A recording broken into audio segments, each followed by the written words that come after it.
feel like leading up to that, I haven't shared much of my story, and I've had lots of funny things like happen to me, like even like sad things, and I just think it's a great way because we all go through rejection, we all go through going to the toilet, like maybe having a number two, like everyone does.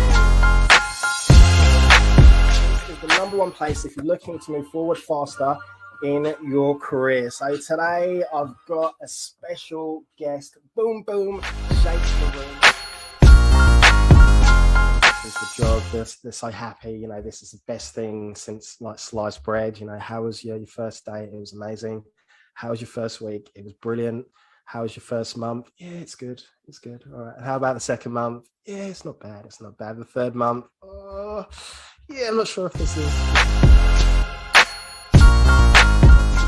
the problem, the obstacle, or the challenge better than the client, then they're going to assume that you know the solution. So I'm going to repeat that because I was just spitting fire and someone's going to need to call them value, and we are going to absolutely be spitting fire. People can see and they can feel if you're not certain and you're trying to close someone, you're trying to pitch and you're talking about your irresistible offer and you're not certain about that, they can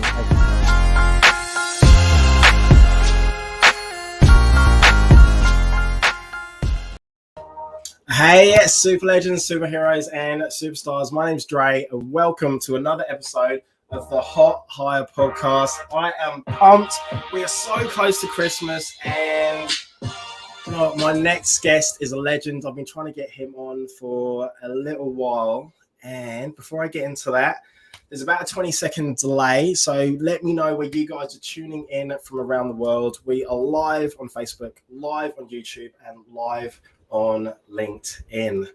So let's do it. Actually, if you're watching the replay, make sure in the comments you put hashtag replay and whatever platform that you're watching on. So if it's the audio, if it's the visual, let me please like, subscribe, comment, and that will help me to grow all of my channels. So without any further ado, this guy, I'm not going to say too much because this guy is going to be able to, Shane Bird is one of the best storytellers ever.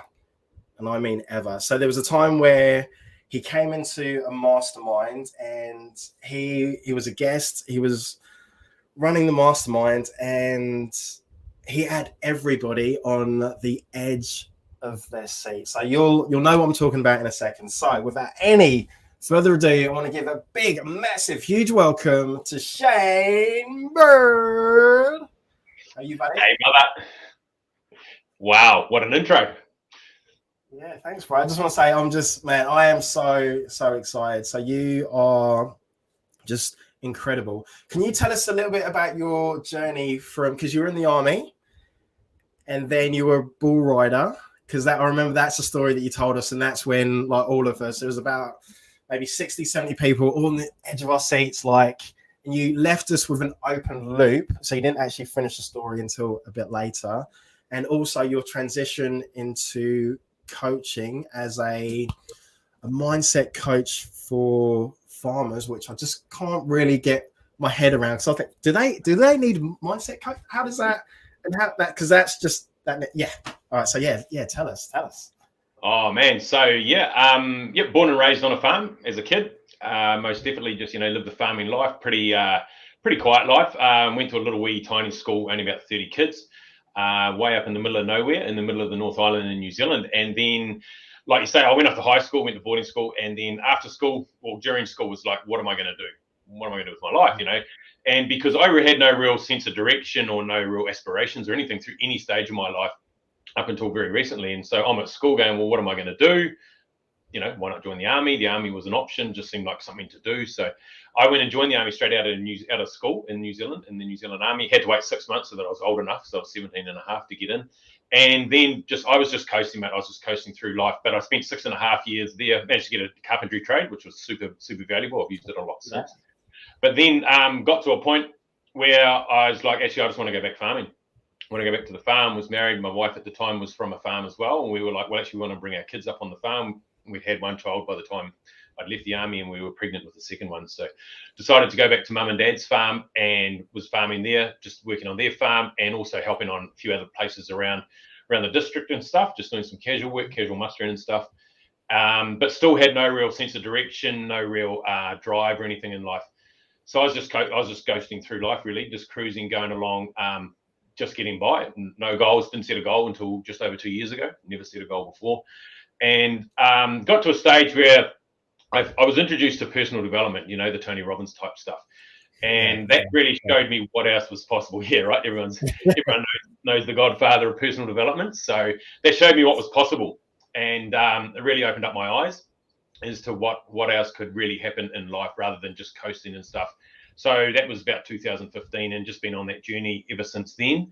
Led me to the NLP training, the neuro-linguistic programming training in 2019, which is where I really understood not just what I was thinking, but how I was thinking.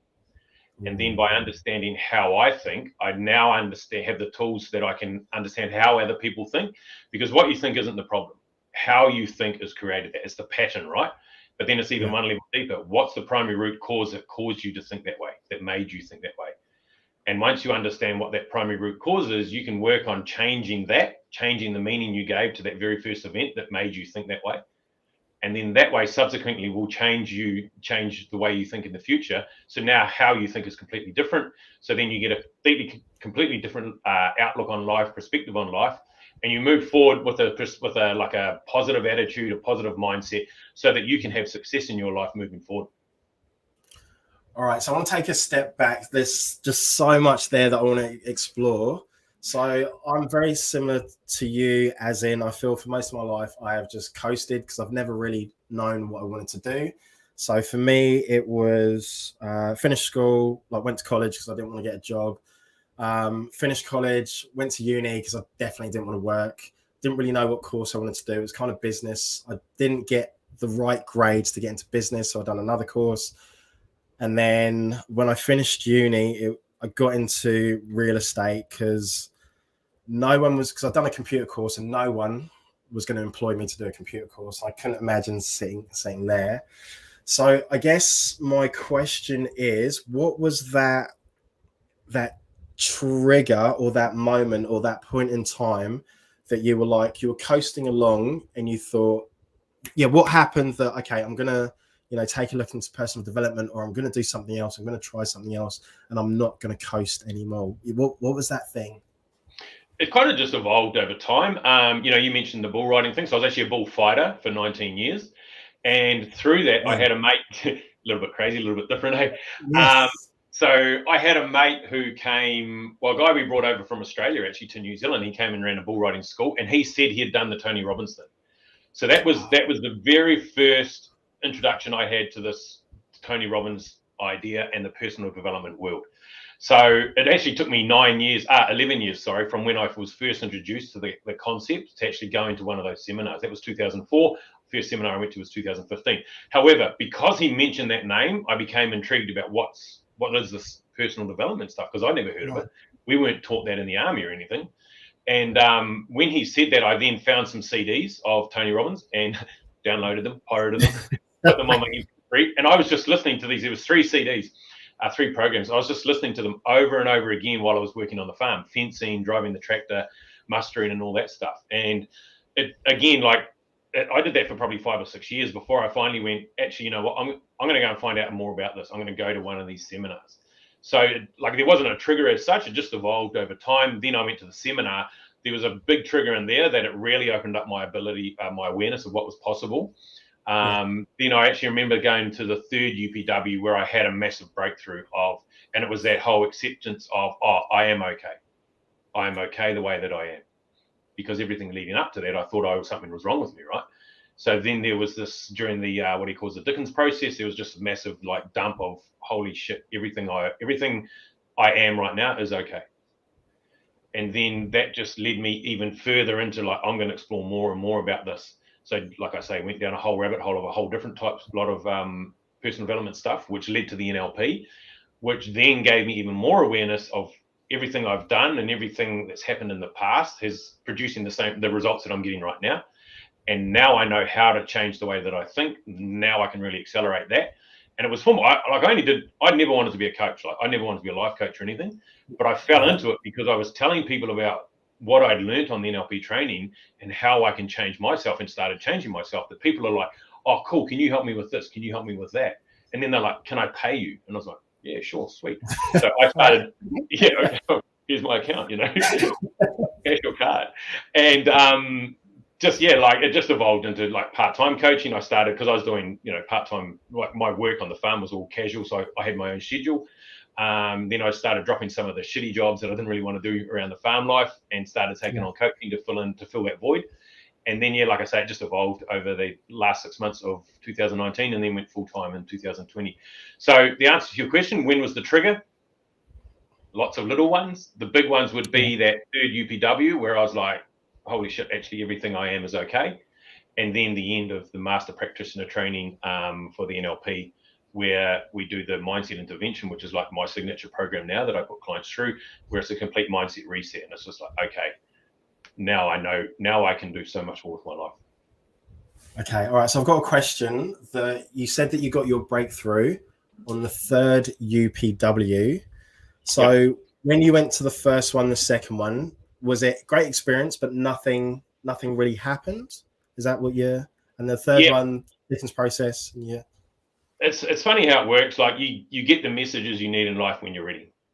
And that's why I keep going back to personal development stuff, immersion. I've done 6 UPWs now. I've done a number of, I've done 7 NLP pracs, either as a student or as a coach, assistant coach, and 3 master pracs. Why do I keep going back? Because every time I'm learning something new, and that was clearly the same with UPW. I just wasn't ready for those messages or that downloading of that acceptance of self until the third one, because everything else, the first time, man, I remember it was just so overwhelming, right? It was just like, holy smoke. And even, I can go back now and I know they're saying the same thing and telling the same stories and delivering the same content, but I'm still picking up new little nuances about what else can I apply? What else can I change? I guess just that one. So even then, like the last one 2 years ago that I did UPW must have been my 5th one, had another massive breakthrough in that same process, in the Dickens process. It's just, your unconscious mind will deliver what you need when you need it. Okay, and just for anyone that's listening or watching, and that Dickens process, how would you describe that? Because it's, from what I remember, it's quite an intense sort of process. And is that when you're kind of revisiting like your past and things that have happened and like the timelines? And do you know what? I think I've done that maybe at Date with Destiny, and I was getting so annoyed at myself that at one point I was like, excuse my language, like, fuck this. And I walked out and I was like, because I couldn't think back. And that was, so it was a great experience, like Date with Destiny. And I've learned like so much, and it's had a massive positive like impact. But so tell me about the Dickens process. And you just get out of it whatever you need at the time. But the concept of it is it takes you back into the past, living all those, bringing up all those, well, not so much into the past, but it identifies of living your past. If you were to live your past for the next 10 years, 20 years, 30 years, what will your life look like? So it's a system of stacking pain. Like we change either through pain or pleasure. Now, most people will change because of pain before they will change because of pleasure. It's like 80-20 split, I think, or something like that. So it's stacking all this pain into your life. It's future pacing what it would be like if you don't change the past, if you don't change the way you've lived in the past. So then it's like, okay, cool. Now I've just told you what your life looks like in 20 years, 30 years. Is this the way you want to live? And it just drives it in on a real hard unconscious level. And everybody's like, no, it's screaming and yelling, and tears and emotion. I'll be honest, mate, the first 2 times I was just standing there going, what the hell is this all about? But then that third one, and then the third one, it wasn't even, for me, it wasn't so much like stacking that pain. It was just a realization that everything that's happened in the past is okay. It's actually okay. You're not wrong. It doesn't have to be wrong. It's what you do now going forward. And it comes first with accepting where you're at. And that's that moment that I said, like I vividly remember visualizing walking from the wool shed at home back to the house, walking past a specific set of the sheep yards. And I remember visualizing, just stopping, leaning on it and just going, you know what? I'm all right. I'm all right. And it just like massive energy drop. Everything just came out. And that's where I got to in the Dickens process for me. So like I say, it's designed to stack that pain of sticking to what was in the past and what it would look like in the future, but the message will come however it comes for you. Yeah. All right. So before we talk about how you help your clients and like the process that you go through, I want to talk about the elephant in the room. So I think it was at the weekend. I saw something on my Facebook story. It wasn't your story, but it would have been, other people in Mastermind. And all I saw was like you with your top off, and I think they were pink budgie smugglers. So do you want to share a little bit about what that was about? So yeah, thanks for lending me those the other day, Dre. lies are all lies. No, look. So in the Point One coaching program, you know about that that I'm in with Richmond and Tony. We set a goal, like at the Christmas party every year. We set a goal. What's our goal for the next 12 months? Now, last year I set the goal that I wanted to coach 300 paying clients. Okay, 300 paying clients in my coaching business. Now, that was the goal, so it was cool, and it was pretty straightforward. Now, I made a public declaration with a Facebook Live about that was my goal, and if I didn't do it, I would walk through the East Garden shopping mall here in Sydney in a budgie smuggler. So, as a punishment, right? Now, I didn't do it. I did it. I had an add up. I actually did 134 paying clients. However, I know that I coached more than 300 people, but they weren't paying clients. The wording in the goal, in the agreement, in the public declaration was paying clients. So, man of my word, I had to do the punishment, right? So some people will talk about tattoos, shaving stuff, eating some sort of food. Mine was an embarrassing thing, which was to walk through the East Garden shopping mall.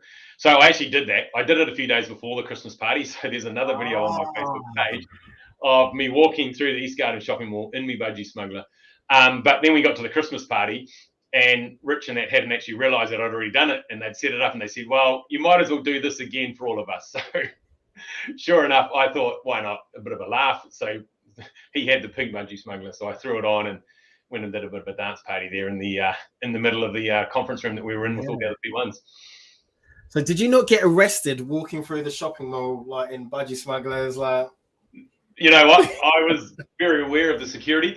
To be honest, I actually did it at about 8 o'clock at night on a Sunday. It was just the way things happened. I didn't really have the time to do it. I initially thought I'm going to do this in the middle of the day. So I just walked all 3 levels and then walked out. But I was keeping an eye out for the security. But I did all 3 levels. You've done all 3 levels. Down the travelator. Yeah, not the whole length, just the 3 levels down the travelator. But I was keeping an eye out for security. There wouldn't have been that much around, obviously, with not too many people around. However, someone hit me up about it and said, oh, you should have done it during peak hour. Well, the interesting thing was at 8 o'clock at night, it looked weird. Someone in their swimming togs or their budgie smugglers doing it at 8 o'clock at night. I reckon if I'd done it at 2 o'clock in the afternoon, it would have looked just about normal. Because it's time to go swimming. So I wasn't too worried. I actually wanted to do it during the day, but like I say, ran out of time. We were out all day. So. Oh man. All right. So, you've helped, you said 134 clients, which is paying clients. Yeah. Yep, which is huge, absolutely huge. And I know that you've made a serious amount of money and you've helped impact lives. But I also know that from the masterminds that you're in, that you, I'd probably say the number one go-to person. So when coaches are coming in, when they need help, they go to you. And can you talk to us a little bit about that and why you think that they come to you as well? It's a great question. I don't know. There's a reputation now that I'm the go-to guy, and it's just because for me, it's always about if someone wants help, I'm all in. Like if someone puts their hand up, I'm all in to help. And I guess the value of the help that I've been giving is because being a mindset coach is 80% of psychology in anything you do. So these coaches come in thinking, oh, I need the strategies and that. They come to me and they go, oh, this isn't working. I talk more about the mindset behind it. So they get those little shifts on the from the calls that we do, which then subsequently produces much better results through the strategies that they're applying. So I guess they come to me because of the mindset shifts that I'm providing. And like I say, it's just that reputation now that everybody's like, oh, talk to Shane, which is great. I love it. And I love to get on those calls and help because like this is interesting, like whenever you teach something or reteach something, you're reteaching yourself how to do it. So you improve yourself doing that same thing. So I love helping people because I know I'm going to pick up a little shift or something that I can make within my business as well, because they're reminding me, or when I'm teaching them, I'm reminding myself of things that I'm probably not doing quite as well as I could, which helps evolve the business and grow the business for myself as well. So I certainly appreciate when they reach out. Love that. All right. So before I talk about you and your clients and what you do for them and the mindset, which the farming, I'm still trying to get my head around, is so like when I got into coaching, I don't know, 3.5 years ago, I kind of sort of dabbled. I was sort of like dabbled in it, didn't really know like what I was doing. And I had my first business coach, and I remember that she wanted to talk about like mindset, inner work. And I was like, no. I don't want to talk about any of that. Just tell me what to do. I want the strategy. And throughout it's something probably that I'm still learning.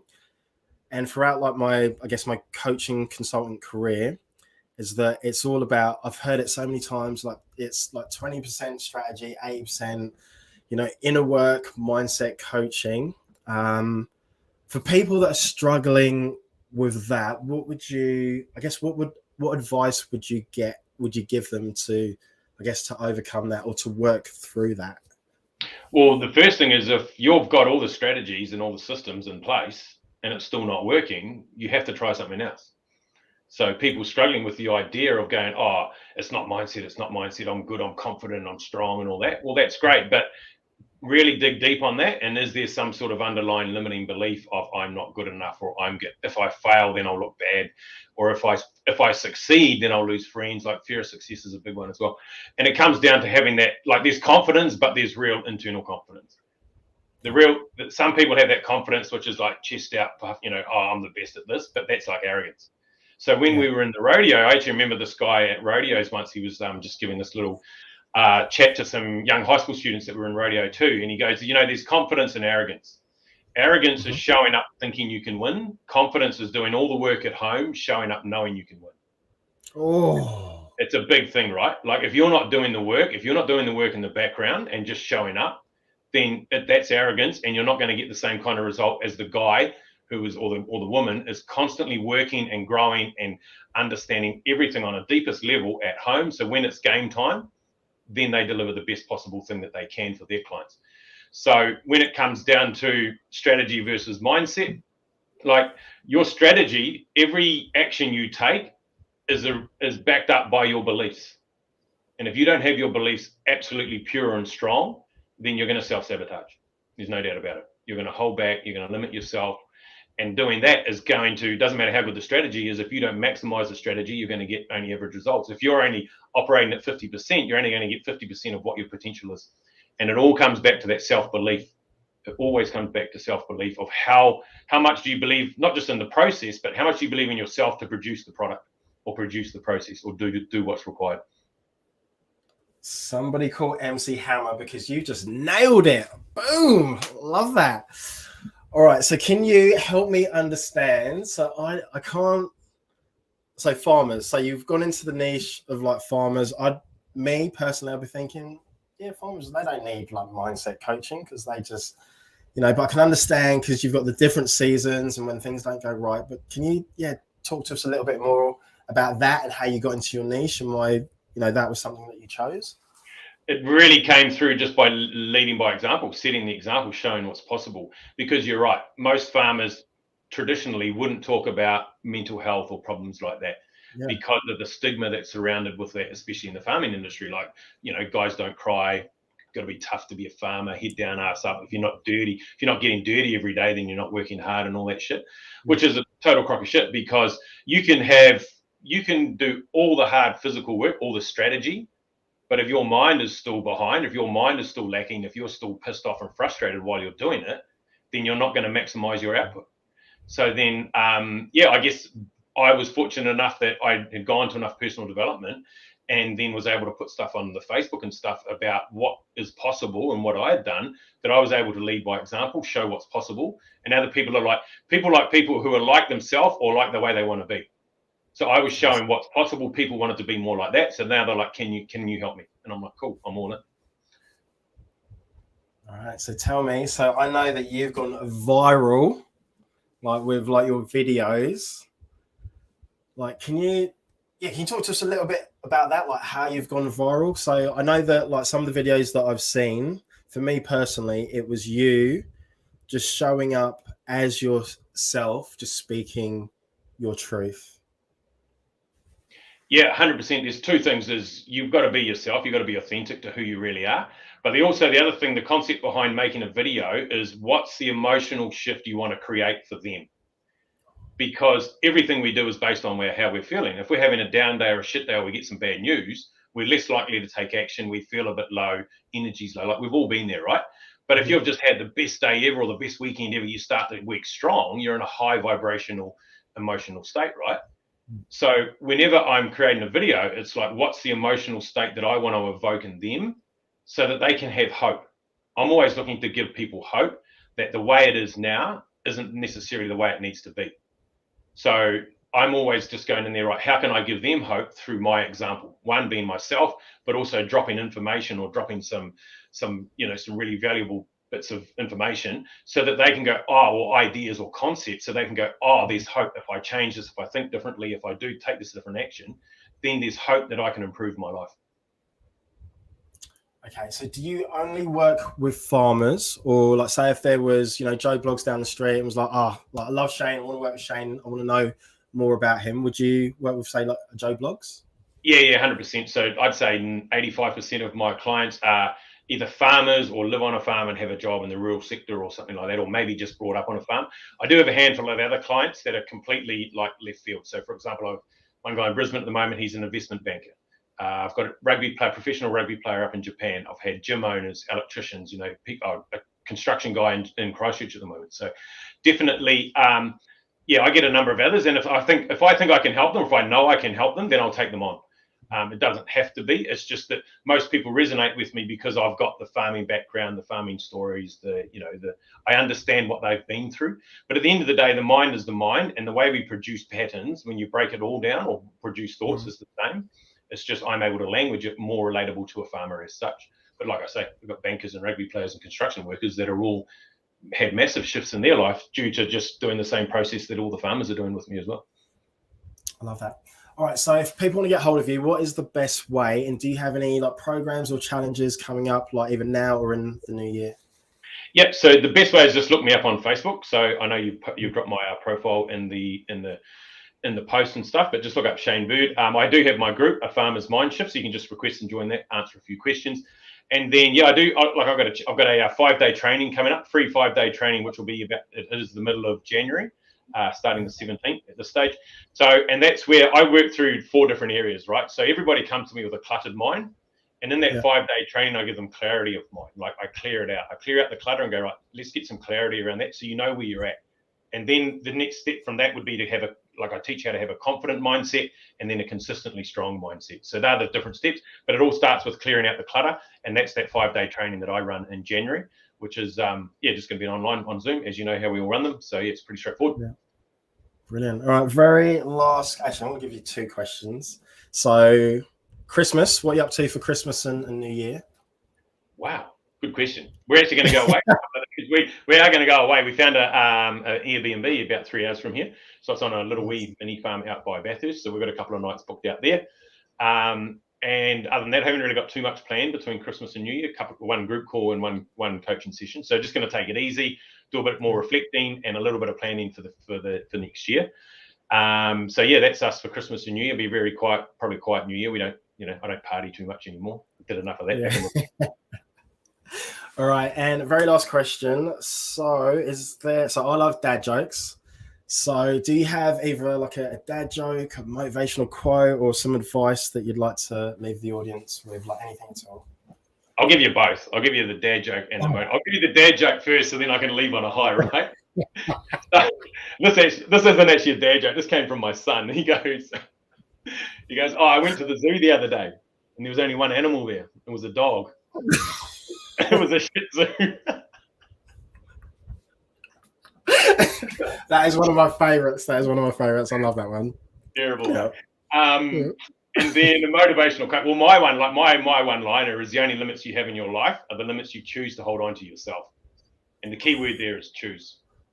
choose. Yeah. Yeah. Love that. Boom. All right, Shane, I just want to say you are an absolute super legend, superstar. Like, thank you so much for coming on, like sharing your value. And I wanna have you back because you are just like one of the best storytellers like ever. And I love that you are just in like the mastermind, the help that you give everyone. So you're always like open and like, yeah, I'll be able to help you. And you know, like you're always there for people. So like, I appreciate you, I value you, and yeah, I can't wait to catch up again. Sweet, most definitely, man. All right, thank you.